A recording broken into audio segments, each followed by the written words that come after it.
मैंने last show में बोला था कि दुनिया की हिस्ट्री में सबसे बड़ा एक जोक हुआ कि आपने बाबर आजम को एशिया कप में नहीं लिया। ये मैंने लास्ट शो में बोला। हाँ, एशिया कप में ठीक है। ये दुनियाई क्रिकेट की सबसे बड़ा एक और सेकंड जोक हुआ कि आपने जो सेंट्रल कॉन्ट्रैक्ट अनाउंस किए है उसमें ए कैटेगरी नहीं है। अब मेरा सिलेक्टर से ये पूछना है कि ABC आपकी जो है वो B से शुरू होती है या ABC A से शुरू होती है? सही है ना? बिल्कुल सही, इसमें कोई दो राय नहीं है।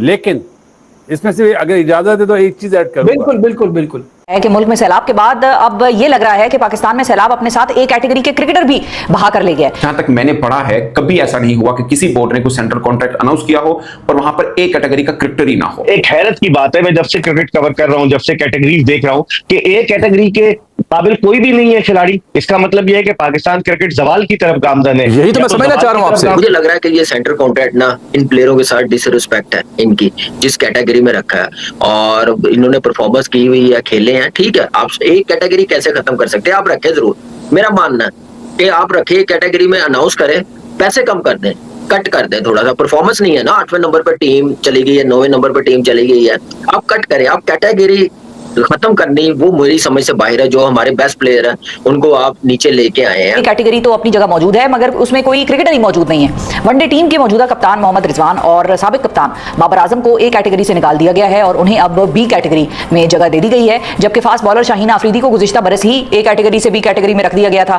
तनज़ुली की बात हो ही रही है तो इस साल नसीम शाह बी से सी कैटेगरी में आ गए हैं। बी, सी और डी कैटेगरी किसने बनाई है? आकिब जावेद और माइक हैसन ने बनाई है। ज्यादातर इसमें तो आकिब जावेद का अमल दखल रहा है। तो प्लेयरों का भी मैं समझता हूँ कहीं ना कहीं कसूर है। मैनेजमेंट को मजबूर किया इतना हार्श डिसीजन लेने पे। तो अब क्या कह सकते हैं, दोनों तरफ इक्वली आप कह सकते हैं प्रॉब्लम है। और कौन बेहतर करेगा, किसने सोचना है? मैनेजमेंट को कौन सोचेगा? उनकी परफॉर्मेंस क्या है? उनसे कौन रिजाइन लेगा? ये इस बात का बिरमला इतराफ है कि हमारे पास ए कैटेगरी का कोई भी प्लेयर नहीं है। और मजे की बात है बी कैटेगरी में सबको एक ही लकड़ी से हाँक दिया गया है। क्या हसन अली बी कैटेगरी में रिजवान, बाबर, शाहीन शाह अफरीदी के साथ आते? समझ में नहीं आता। उन्हें तो बी कैटेगरी में रखा गया। तो ये ज्यादती है बाबर के साथ, रिजवान के साथ, शाहीन के साथ।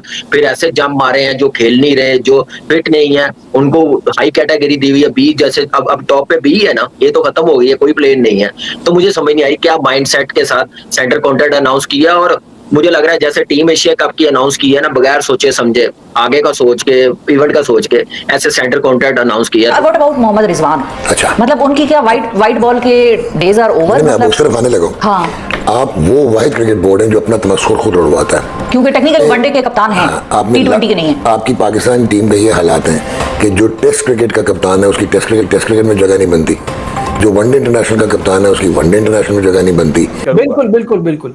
वो कौन सा वो चाहत अली सिंगर है वो जो यूं यूं करता है? एशिया कप के बाद फिर यूं यूं होगा। जो अभी नहीं है वही उन्हीं की बात होगी, वही आएंगे। पाकिस्तान बड़ा खुशकिस्मत मुल्क है, पता है, कसम से। जो टीम में सिलेक्ट नहीं होता ना, अगली सीरीज में उसका नाम चल रहा होता है, क्योंकि टैलेंट नहीं है। कोई प्लेयर्स बनाए नहीं है 5-6 सालों में। एक ही पूल है प्लेयर्स का। ये मेरी शाम में कामी भाई से फोन पे बात हो रही थी, उन्होंने भी यही लाइन दी कि ना के रगड़ के इनको वापस बुलाएंगे। और तो क्या ये एक सच है जिसको लोग बुरा मानते हैं नजीब। आपके माफी के साथ देखो, हम आपके क्या हमारे मुल्क में दम नहीं है प्लेयरों में। अब वो प्लेयरी से ज्यादा उन्हें स्टार से थोड़ी मोहब्बत है। जहां 50-50 लाख रुपए दिए जा रहे थे मेंटोर्स को, वहां नजर नहीं आ रहे थे क्यों इतना पैसा दे रहे? ठीक है, वो किसी को नजर नहीं आ रहा था। ठीक है, मैं क्यों आपको बार बार बोलता हूं, प्लेयर्स के ऊपर उंगलियां उठाई जाती हैं, प्लेयर्स की चीजें पकड़नी है बस। हर उसमें आपने ए कैटेगरी नहीं अनाउंस की, आपने खुद ही पूरी दुनिया को बता दिया। आपने खुद पूरी दुनिया को अपनी पाकिस्तान क्रिकेट एक्सपोज करके रख दी। आपने, ये हमारे सिलेक्टर्स ने एक्सपोज करके रख दी आपने पूरे अपने पाकिस्तान के सिस्टम को। ठीक है, वो क्या मतलब पाकिस्तान की सिस्टम में सिर्फ 2 ही प्लेयर थे जो ए कैटेगरी थे, बाबर आजम और रिजवान, बस खत्म। अगर बाबर आजम रिजवान ए कैटेगरी में नहीं आते तो ए कैटेगरी खत्म कर देंगे आप, हैं? आपने खुद एक्सपोज कर दिया। इसीलिए मैं बोलता हूं कि ऐसे क्रिकेटर्स के हाथ में क्रिकेट दो, ठीक है, जिनको किसी चीज का पता भी है। इनको नहीं पता किसी चीज का भी। अच्छा, उसके बाद क्या आप जो है वो परेशानी में आपने एक कैटेगरी खत्म की है, जो मैं समझा, जो मैं क्रिकेटर्स की साइकी समझता हूं।